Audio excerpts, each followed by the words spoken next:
نعم الجليس مدى حياتك مصحف. قارون کا انجام.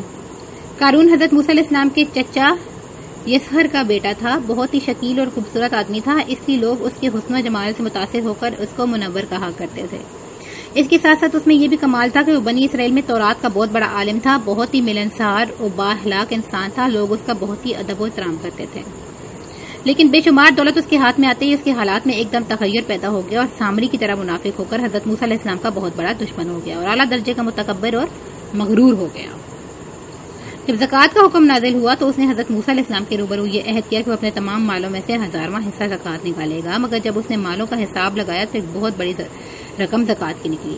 یہ دیکھ کر اس پر ایک دم حرص و بخل کا بھوت سوار ہو گیا اور نہ صرف زکوٰۃ کا منکر ہو گیا بلکہ عام طور پر بنی اسرائیل کو بہکانے لگا کہ حضرت موسیٰ علیہ السلام اس بہانے تمہارے مالوں کو لے لینا چاہتے ہیں. یہاں تک کہ حضرت موسیٰ علیہ السلام سے لوگوں کو برگشتہ کرنے کے لیے اس خبیث نے ایک گندی اور گھناؤنی چال چلی کہ ایک عورت کو بہت زیادہ مال و دولت دے کر آمادہ کر لیا کہ وہ آپ پر بدکاری کا الزام لگائے.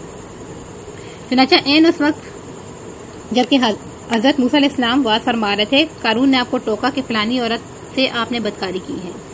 حضرت موسیٰ علیہ السلام نے فرمایا کہ اس عورت کو میرے سامنے لاؤ. چنانچہ وہ عورت بلائی گئی تو موسیٰ علیہ السلام نے فرمایا، اے عورت، اس اللہ کی قسم جس نے بنی اسرائیل کے لیے دریا کو پھاڑ دیا اور عافیت و سلامتی کے ساتھ دریا پار کرا کے فرعون سے نجات دی، سچ سچ کہہ دے واقعہ کیا ہے.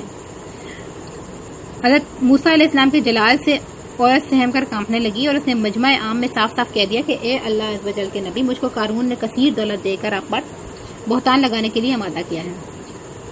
اس وقت حضرت موسیٰ علیہ السلام آبدیدہ ہو کر سجدہ شکر میں گر پڑے اور بحالت سجدہ آپ نے دعا مانگی، یا اللہ قارون پر اپنا قہر و غضب نازل فرما دے.